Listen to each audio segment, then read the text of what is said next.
সঙ্গে যেহেতু আইনজীবী আছেন, আমি আবার অনির্বাণের কাছে আসবো। অনির্বাণ, এরকম একটা সম্ভাবনা খুব প্রবল হয়ে সামনে আসছে যে অন্যান্য ক্ষেত্রে, আমরা রোজভ্যালির ক্ষেত্রে দেখেছি, অন্য রাজ্যে মামলা সরে যাচ্ছে, উড়িষ্যায় বা গুয়াহাটিতে, ভুবনেশ্বর বা গুয়াহাটিতে চলে যাচ্ছে। এই মামলার ক্ষেত্রে সেই সম্ভাবনা কতটা, সিবিআইয়ের কাছে কতটা স্ট্রং লজিক রয়েছে এর পক্ষে? দেখুন, প্রাথমিকভাবে বলি যে এখনো পর্যন্ত সিবিআই এর তরফ থেকে এই যে ইন্টার স্টেট ট্রান্সফার, সেটা 406 সিআরপিসি 406 ধারা অনুযায়ী হয় এবং সেটার একমাত্র one high court to another high court transfer একমাত্র অনারেবল সুপ্রিম কোর্টে ফাইল করা যায়। এখনো পর্যন্ত আমরা দেখিনি সিবিআই এর তরফ থেকে বা কোনো পক্ষ থেকে এরকম কোনো অ্যাপ্লিকেশন ফাইল হয়েছে সুপ্রিম কোর্টে। তাই জন্য এই মুহূর্তে তার সম্ভাবনা কিন্তু নেই বললেই বলা চলে, কারণ এখনো পর্যন্ত সেরকম কোনো পদক্ষেপ কেউ নেননি। আর একটা জিনিস আমি একটা কারেকশন করতে চাই, সবাই বলছেন না জামিনের আবেদন খারিজ হয়ে গেছে, এটা কিন্তু জামিনের আবেদন খারিজ হয়নি।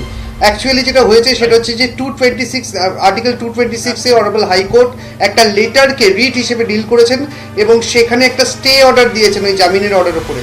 এবং কালকের এই শুনানিটার ব্যাখ্যা হচ্ছে যে কালকে যখন শুনানি হবে তখন এই স্টেটাকে ভ্যাকেট করার চেষ্টা করা হবে অভিযুক্তদের পক্ষ থেকে, এবং সেইখানে অনারেবল হাইকোর্ট যদি স্যাটিসফাইড হন যে এই স্টেটাকে ভ্যাকেট করা যেতে পারে বা এই স্টে অর্ডার উত্থাপন সম্ভব, তাহলে কিন্তু ওনারা আবার পুনরায় জামিনে মুক্ত হবেন, কারণ জামিনের অর্ডার কিন্তু খারিজ হয়নি এবং অনারেবল হাইকোর্ট কখনোই জামিনের অর্ডার খারিজ করেনি, স্টে দিয়েছে। অনির্বাণ, সঙ্গে থাকুন, জনতার প্রশ্ন রয়েছে।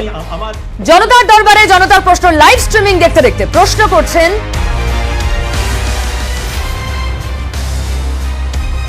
জনতার প্রশ্ন। শেখ শামীম প্রশ্ন করেছেন, সুপ্রিম কোর্টে যদি জামিন থেকে মুক্তি পান তাহলে আগামী দিনে কি চাপমুক্ত হতে পারবেন? আমি জানি না, আইনজীবী হিসাবে অনির্বাণ বলতে পারবেন। মানে সুপ্রিম কোর্টে তো এখনো যায়নি এই চারজনের প্রতিনিধিরা বা আইনজীবী। সুপ্রিম কোর্টে জামিনের আবেদন, হ্যাঁ, মানে এখন কিন্তু এই মুহূর্তে স্ট্যাটাস হচ্ছে যে ওনারা জামিনের অর্ডার ওনাদের রয়েছে, ওনারা মুক্ত থাকতে পারলেন না একটাই কারণে, অনারেবল হাইকোর্ট ওই রিট অ্যাপ্লিকেশন, হ্যাঁ একদম ঠিক হয়েছে দা, মানে যেহেতু হাইকোর্ট অনারেবল হাইকোর্ট ওই রিট হিসেবে ডিল করেছেন সিবিআই লেটারটাকে, সেখানে একটা স্টে অর্ডার দিয়েছেন মাত্র ওই অর্ডারটার উপরে। কালকে যদি স্টে ভ্যাকেট হয়ে যায় তাহলে পুনরায় ওনারা জামিনে মুক্ত হয়ে গেলেন, কারণ স্টেটাকে যদি উইথড্র করে নেন অনারেবল হাইকোর্ট বা ভ্যাকেট করেন তাহলে কিন্তু আবার জামিনেই ফিরে যাবেন ওনারা। বেশ, যে কথা বারবার প্রসঙ্গক্রমে উঠে আসছে, আমরা দেখালাম গতকাল রাতের কি পর্ব হয়েছিল, মধ্যরাতের জেল পর্বের পরে সেখানে কার্যত কান্নায় ভেঙে পড়েছিলেন ফিরহাদ হাকিম, কারণ তিনি নবনির্বাচিত মন্ত্রিসভার গুরুত্বপূর্ণ সদস্য, গুরুত্বপূর্ণ দফতর তার উপরে রয়েছে এবং কলকাতাকে বাঁচাতে দিল না। বিজেপির বিরুদ্ধে আঙুল তুলে নাম না করে ফিরহাদ হাকিম কান্নায় ভেঙে পড়ে সংবাদ মাধ্যমকে কথা জানালেন তার বুঝে আসা কণ্ঠস্বরে। শোনাবো। কলকাতার মানুষকে আমায় বাঁচাতে দিল না, কলকাতার মানুষকে আমায় বাঁচাতে দিল না। কদিন আগেই দ্বিতীয়বার কলকাতা পুরসভার প্রশাসকের দায়িত্ব হাতে পান ফিরহাদ হাকিম। এবার কলকাতায় করোনা মোকাবিলায় বিশেষ দায়িত্বে তিনি। করোনা টেস্ট, ভ্যাকসিনেশন, চিকিৎসা পরিষেবা, সৎকার, এসব যাতে ঠিকঠাকভাবে হয় তার গুরু দায়িত্ব ফিরহাদ হাকিমের কাঁধে। কিন্তু সোমবার তাল কাটল, নারদা মামলায় জেল। জেলে ঢোকার আগে চোখে জল। I have full faith in Indian judiciary. BJP সব কিনে নিতে পারে, সিবিআই, ইডি সব, কিন্তু জুডিশিয়ারি মুখ বন্ধ করে থাকবে না। আমাকে অ্যাপয়েন্টই করা হয়েছিল কোভিড পরিস্থিতিকে মোকাবিলা করার জন্য। কলকাতার মানুষকে আমায় বাঁচাতে দিল না, কলকাতার মানুষকে আমায় বাঁচাতে দিল না। অনেক কাজ করেছিল বাবা, যে সেকেন্ড ডোজটা ঠিকভাবে দেওয়ানোর জন্য অনেক চেষ্টা করছিল। একটা প্যান্ডেমিক চলছে, এখন স্টেট গভর্নমেন্ট কেউ কাজ করতে দেবে না। আজকের দিনে বাংলায় যত মানুষ কোভিডের মৃত্যু হয়েছে তার দায়ী অমিত শাহ আর মোদীকে নিতে হবে। জেলেও করোনা নিয়ে চিন্তা। বাবার সঙ্গে দেখা করে বললেন ফিরহাদের মেয়ে, ওনার এই কষ্ট না কি উনি বাড়িতে থাকতে পারছেন না, আমাদের সাথে থাকতে পারছেন না, ওনার এই কারণে কষ্ট হচ্ছে কারণ উনি বাংলার মানুষের জন্য কাজ করতে পারছেন না, বাংলার মানুষকে উনি বাঁচাতে চান আর সেইটা পারছেন না। রাজ্য সরকারের সাথে যে কমিউনিকেশন বা যোগাযোগ, সেটা ফিরহাদ হাকিম যতটা দ্রুত করতে পারতেন আমার পক্ষে বা আমার যারা সহকর্মী আছেন তাদের পক্ষে অতটা সহজ নয়। এখন তার অনুপস্থিতিটা সেটা আমাদের পক্ষে একটু অসুবিধাজনকই হবে। পশ্চিমবঙ্গের প্রশাসন কি এতই দুর্বল, রাজ্যে কোভিডের বিরুদ্ধে লড়াই পর্যুদস্ত হবে, ভেঙে পড়বে? মাস দুয়েক তিনি প্রশাসক ছিলেন না, কিন্তু কোভিড ছিল, লড়াই ছিল, ব্যবস্থা ছিল। প্রশাসন সব জায়গায় এমনই হয় যে মানুষ পাল্টায়, প্রশাসন কিন্তু চলতেই থাকে। করোনার বিরুদ্ধে যুদ্ধ, তারই মধ্যে নারদ নাটক, জেলে ফিরহাদ, মন্ত্রী তথা পুর প্রশাসকের চোখে জল। নিউজ 18 বাংলা। জয়প্রকাশ দার কাছে আসবো আমি সরাসরি। জয়প্রকাশ দার, আইনি লড়াই, আইনি ব্যাখ্যা যাই হোক, এটার একটা রাজনৈতিক ব্যাখ্যা, একটা রাজনৈতিক ভাবমূর্তি, যেটা মনে হচ্ছে না যে বিজেপিকে নিতে হবে এবং সেটা মানুষের স্বার্থের বিরোধী হতে পারে। দেখুন, যেটা সায়ন্তন বলেছে একটু আগে, যদি নির্বাচনের আগে এই অ্যারেস্ট হতো তখন বলা হতো প্রতিহিংসা, ভেন্ডেটা, এইসব। সিবিআইকে বারবার কোর্ট ডেকে বলেছে তাড়াতাড়ি করুন, তাড়াতাড়ি করুন, তারা তাদেরকে অ্যারেস্ট করেছে, সেই কারণ সিবিআই জানে, এবং সেই কারণ ঠিক না বেঠিক সেটা কোর্ট ঠিক করবে। এখানে চলে আসলো কারা? যে আমরা জিতেছি ভোটে, সুতরাং আমাদের লোকজনদের গ্রেপ্তার করা যাবে না। আর আপনারা এখানে দেখাচ্ছেন যে আমাদের ববিবাবু বলছেন তিনি না থাকলে কলকাতার লোকরা বাঁচবে না। মানে আমি এখান থেকেই সাবধান করছি কলকাতার সমস্ত আপামর জনতাকে, শুনুন, আজকে আপনারা কেউ মারা গেলে তারা বলবে কোভিডের জন্য নয়, ববি বাবু গেছেন জেলে তার জন্য তুমি মারা গেলেন। ভেবে দেখুন, তৃণমূল আছে রাজ্য সরকারে, তারা সবাই মিলে একযোগ করে তারা তাদের জীবন বাঁচাতে পারবেন না। ববি বাবু না থাকলে নাকি মানুষের জীবন বাঁচবে না, এটা তৃণমূলের ব্যাখ্যা। এর থেকে খারাপ প্রশাসন হতে পারে? এর থেকে খারাপ প্রশাসন?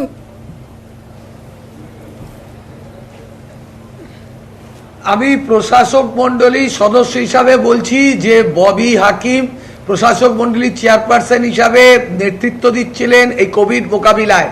আগের বারের ফেজেও আমরা কাজ করেছি, তখন প্রতিদিন মনিটরিং মিটিং উনি প্রিজাইড করতেন, প্রতিদিন সময় দিতেন, প্রতিটি ওয়ার্ডে ওয়ার্ডে 144টা ওয়ার্ডে ভ্যাকসিনেশনের কাজ হচ্ছে, পরিবহন কর্মীদের ভ্যাকসিন দেওয়া হচ্ছে, হকারদের ভ্যাকসিনেশন দেওয়া হচ্ছে, প্রতিটি ওয়ার্ডে 144টা ওয়ার্ডে অ্যান্টিজেন টেস্ট হচ্ছে, কোভিডের মৃতদেহ সৎকার হচ্ছে, বিভিন্ন রকম কাজ আছে, যেটা নেতৃত্বে ছিলেন ফিরহাদ হাকিম।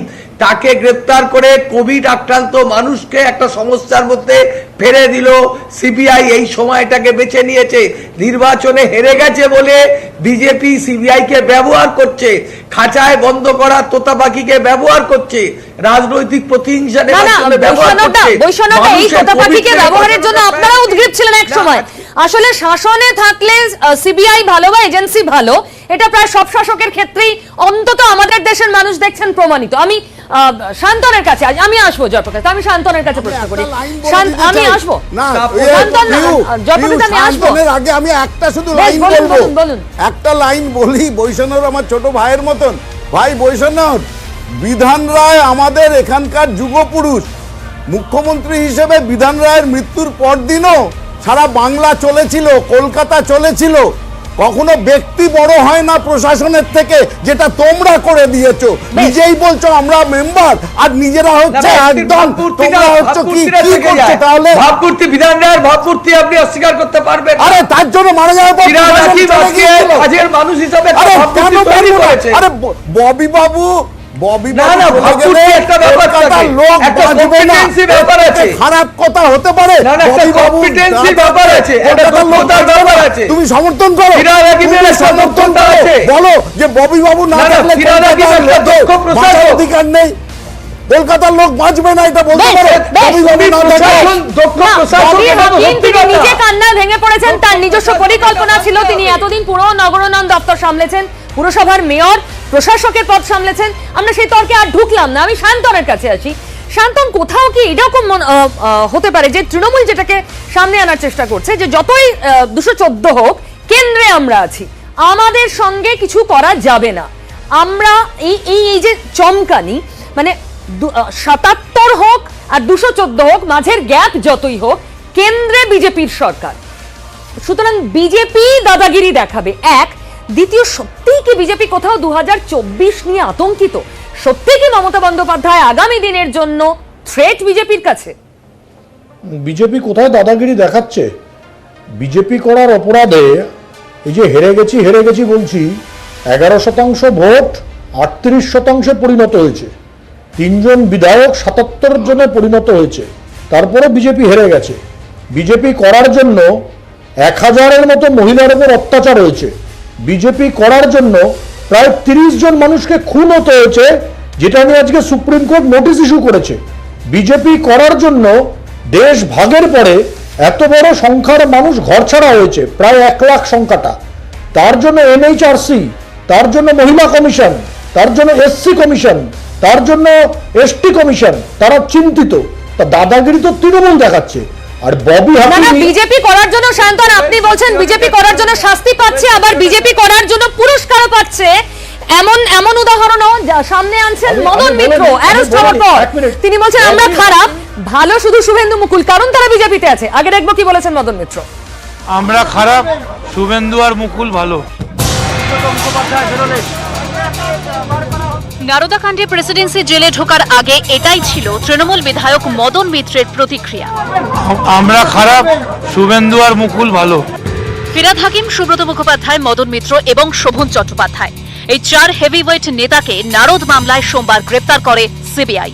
এদের মধ্যে মদন মিত্রের জেলে থাকার অভিজ্ঞতা বাকিদের তুলনায় বেশি, দিনের সংখ্যার নিরিখে। এর আগে সারদা মামলায় মদন মিত্র গ্রেপ্তার হন। দিনটা ছিল 2014 সালের 12ই ডিসেম্বর।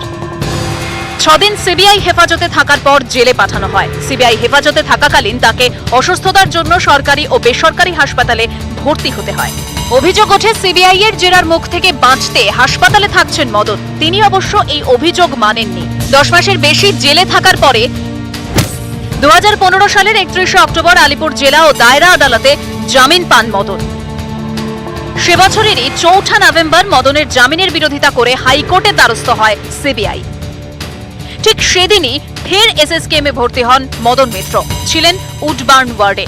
এরপরই রাজ্যে বাজে ভোটের ঘণ্টা। 2016 বিধানসভা ভোট, তৃণমূল সেবারও একাই 200 পার, কিন্তু কামারহাটিতে হেরে যান মদন মিত্র। 2016 সালের 9 ডিসেম্বর জামিনে মুক্ত হন মদন। গোটা জেল যাপনের অনেক দিনই অসুস্থ হয়ে হাসপাতালে ছিলেন মদন মিত্র। এবার 21-এর কুরুক্ষেত্রে মমতার হ্যাট্রিক, রাজ্য জুড়ে ফের সবুজ সুনামি। কামারহাটি থেকে জয়ী মদন মিত্র। খেলা হবে এবং খুব ভালো করেই খেলা হবে। তারপর আবার গ্রেপ্তারি, ফের জেলে মদন। দিন কয়েক আগে করোনা ভাইরাসে আক্রান্ত হয়েছিলেন মদন, সদ্য করোনা মুক্ত হয়েছেন। পরিবারের দাবি করোনা পরবর্তী বিভিন্ন সমস্যা আছে তাঁর। একটি সূত্রের দাবি সোমবার সারাক্ষণ নিজাম প্যালেসে থাকার ফলে সেই সমস্যা আরো বাড়তে থাকে। জেলে যাওয়ার পরে মদনের অসুস্থতা আরো বাড়ে বলে দাবি। আমার ব্রিদিং প্রবলেম হচ্ছে, এক্ষুনি আমার অক্সিজেন নিতে হবে, অক্সিজেন লেভেল আমার যথেষ্ট কম। প্রেসিডেন্সি জেল থেকে মদন মিত্রকে নিয়ে যাওয়া হয় এসএসকেএমে, ফের উডবার্ন ওয়ার্ড। 103 নম্বর কেবিনে নক করার পর ভেতর থেকে বললো দাদা ঘুমোচ্ছে, হয়তো ঘুমের ওষুধ ট্যাবলেট ফ্যাবলেট দিয়েছে, আমি ওই জন্য ডিস্টার্ব করিনি। হাসপাতাল সূত্রে খবর মদন মিত্র বুকে ব্যথা অনুভব করেন। 3 সদস্যের মেডিকেল বোর্ডের নজরদারিতে রয়েছেন। নিউজ 18 বাংলা। শান্তন এই কথার উত্তর দিন। দেখুন, আমি আপনাদের ববি হাকিমের যে স্টেটমেন্ট দেখলাম, ববি না মদনের কথা প্লিজ শান্তন, আমরা খারাপ, শুভেন্দু মুকুল ভালো, প্লিজ এটা বলুন। আমরা বলার কে? এর উত্তর তো আমরা দেবো না, কোর্টকে বলতে হবে। আর মুকুল রায় নারদাতে পয়সা নিয়েছেন এমন কোনো ভিডিও আমরা দেখিনি। আপনারা দেখিয়েছেন কিনা জানি না, আমরা তো দেখিনি, জনগণ দর্শক দেখেনি। যা মির্জা বললো মুকুল আমাকে টাকা নিতে বলেছে, আমি ওদের বলিনি। মুকুল রায়ের নাম আসছে কেন জানি না, কিন্তু বাকি যদি কারোর বিষয়ে কোনো প্রশ্ন থাকে কোর্টকে বলুন না, কালকে হাইকোর্টকে বলুন যে আমরা ভালো, আমরা খারাপ, ওরা ভালো। যেটা বলছেন মুকুল রায়ের বক্তব্য শোনা যাচ্ছে, আমি টাকা নিই না, এসএমএইচ মির্জা নেয় আমার হয়ে। কালকে কোর্টকে বলুন। শুভেন্দুকে তো দেখা যাচ্ছে তোয়ালে মুড়ে টাকা নিচ্ছেন, সেটা উল্লেখ করছেন না কেন? আমরা তো বিচারকও নই, আমরা সিবিআইও নই। আদালত, হাইকোর্ট সিদ্ধান্ত নিচ্ছে। আপনাদের বিরুদ্ধে হাইকোর্ট